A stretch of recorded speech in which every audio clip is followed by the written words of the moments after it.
Hi, I'm Donald Crunk. Come along with me today as we try to build a toolkit for a specific job that fits in the pocket. Stay tuned.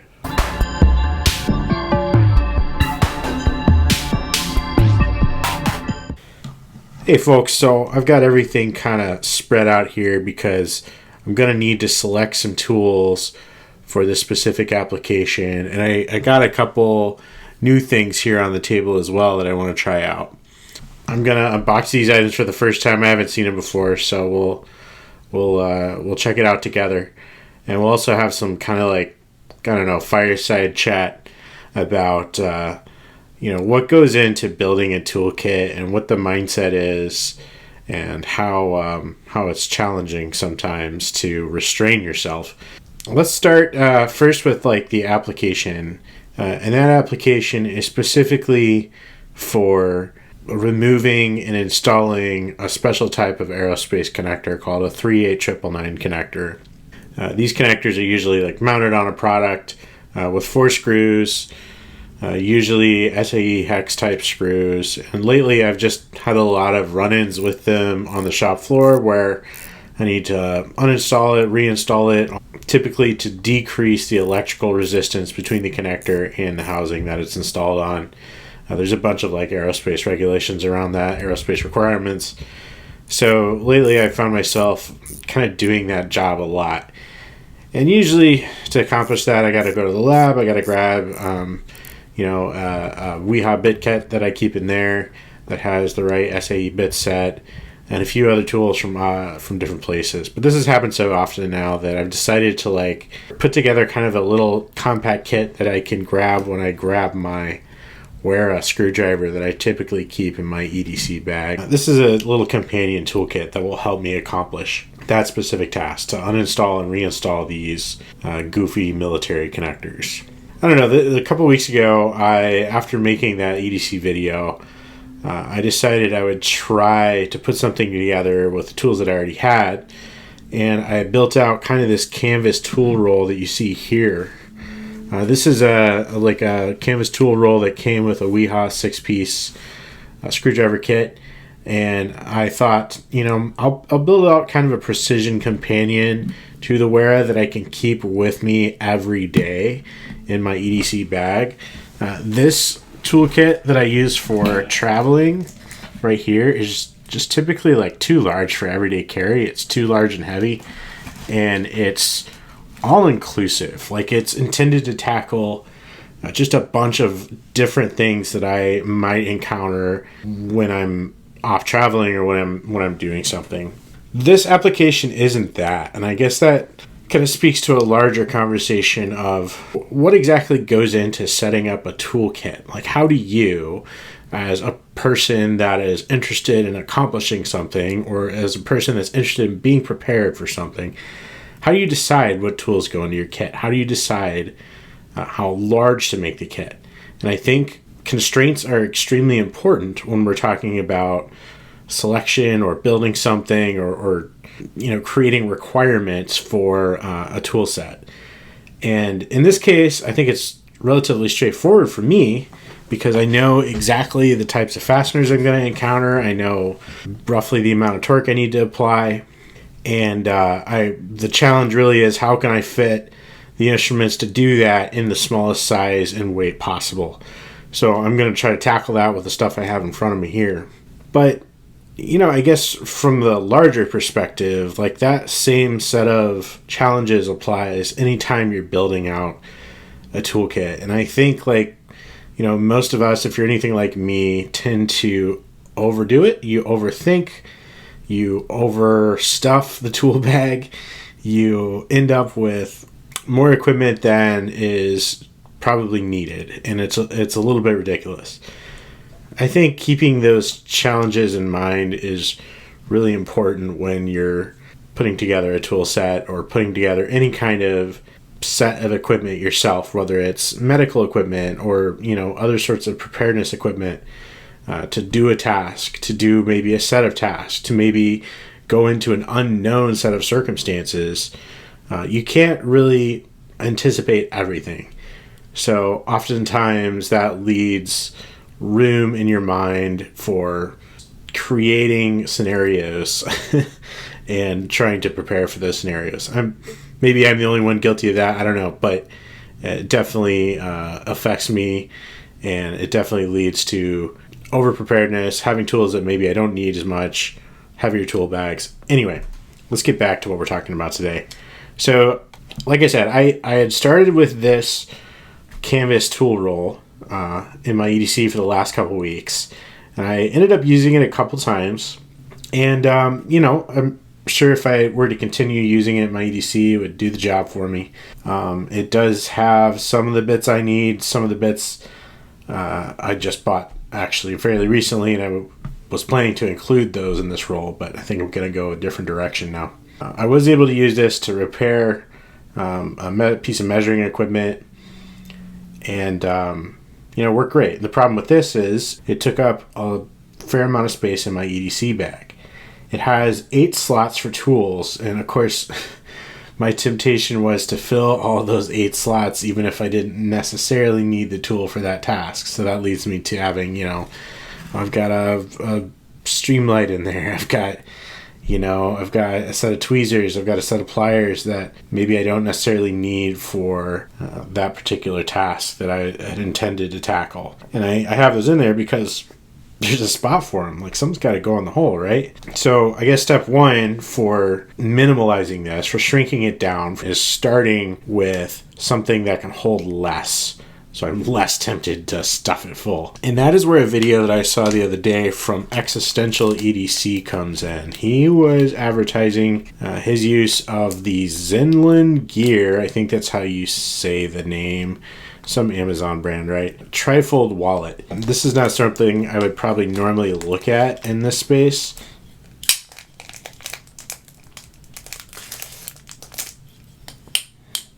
So what's unique about it is instead of holding credit cards and cash horizontal orientation like a billfold, this trifold is intended to hold them vertically. And that leaves a little bit more room if you're carrying something other than cards. So fun. This is their solution for blocking RFID, I guess. You have to carry this extra card. Oh, I guess you've got a rear pocket here for something, and then you've got 3 pockets here in the front that are reasonably tall. They're not going to be nearly as tall as what the canvas tool roll features, but tall enough, I think, for my application here. So the intention then is to have with me the correct set of bits for what I'm looking to do, which in my case is going to be hex bits, SAE. I need a way to apply more torque than what this driver can apply.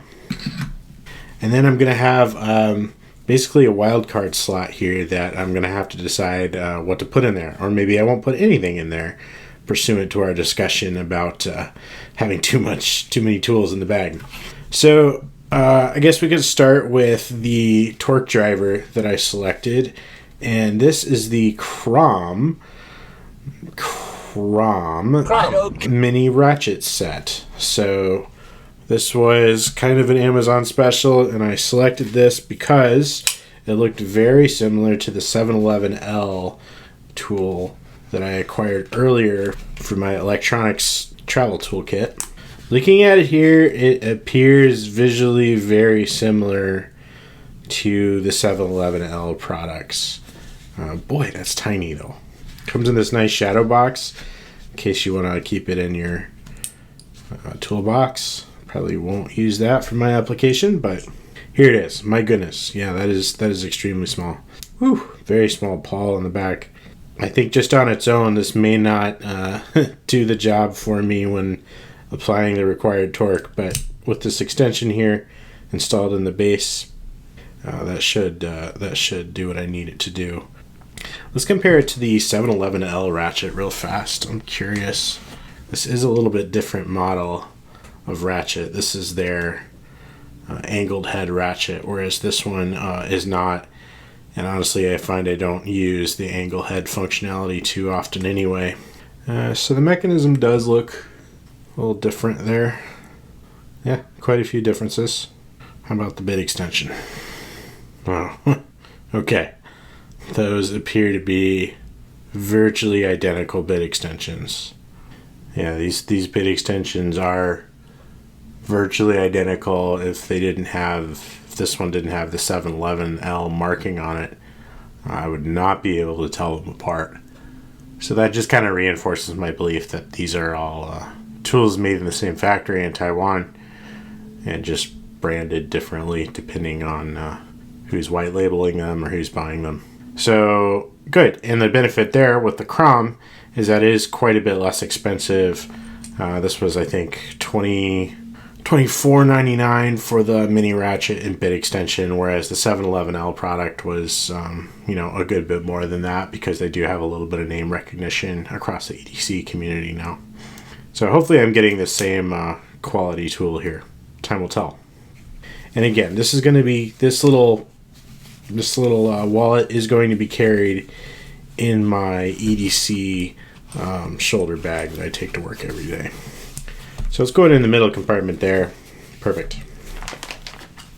Now, from Casey Tool, I ordered a wide variety of Wera 50 millimeter hex power bits. And I like the Wera hex drivers because they have kind of a concave shape to the flats on the drive side. Let me get one out and show you what I mean here. All right, if you look closely, you should be able to see that the flats aren't exactly flat. They're a little bit concave. And what that effectively means is that the corners are the engagement surface for their hex tools. And your flats aren't really contacting the fastener. It is all the load is put onto the corners of the tool. Originally, I thought that would be detrimental to the fastener, but so far in my experience with Wera L keys, it's actually great. They work really well, and I'm hoping that's the same situation with their quarter-inch bits also. So I have a wide variety of sizes here, and I definitely don't need to carry all these sizes with me, but I'm going to kind of get a few of these out and decide what I want to keep and what I don't want to keep for this portable set. Okay, and here you can see kind of the bits that I've purchased. I don't think I'm going to carry all these, but you can see I've got all the way up to 5/16 down to 0.05 inches. So very small indeed. I'm going to carry everything from the 3/16 down and leave these three behind. I ended up buying all these bits individually on Casey Tool because there just wasn't a kit that included them that also didn't have a bunch of other stuff that I didn't need. So I don't have any kind of special holder for these. They're just going to go into the pocket right here. Well, that's kind of a neat little package. None of the tools are sticking out. They are kind of sloshing around in there, which I don't love, but maybe when they're secured with this elastic band, that will improve things. Now let's see if there's any other tools that we could include in the final pocket. Again, like the intended use is going to be like grab this thing, grab this, and that's what I'm going to have to accomplish whatever goal I'm going for in regards to working with these specific connectors. Now, if I take this in half, I don't think it's going to fit. No. Yeah, that would not fit down in there. And that's a no bueno. I think what I'm actually going to do, I'm going to give another shot to the Knipx XS Cobras. I can see a use case for these, specifically for back shells of 38999, if I put heat shrink over the jaws, which I've done before, but I've always kind of struggled with these pliers, so I'm going to give them another shot. We're going to see if they work out. We'll see how they fit, first off. I don't love it. I guess I could tolerate that.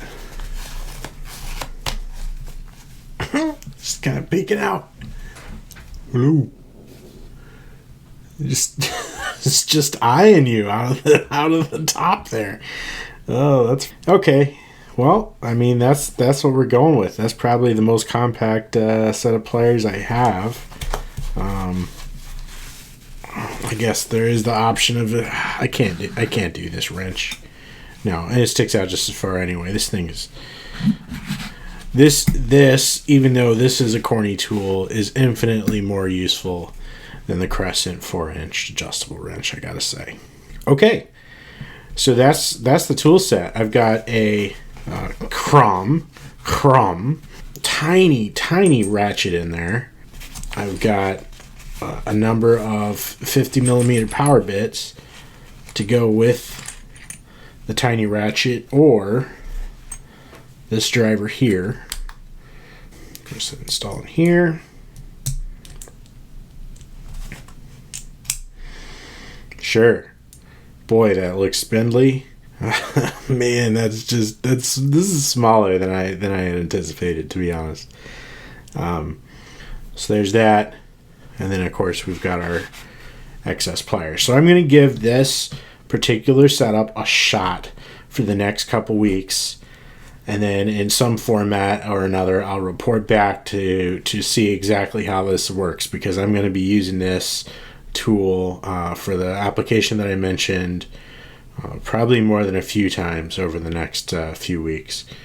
So it'll get a good workout, and we'll see how it does.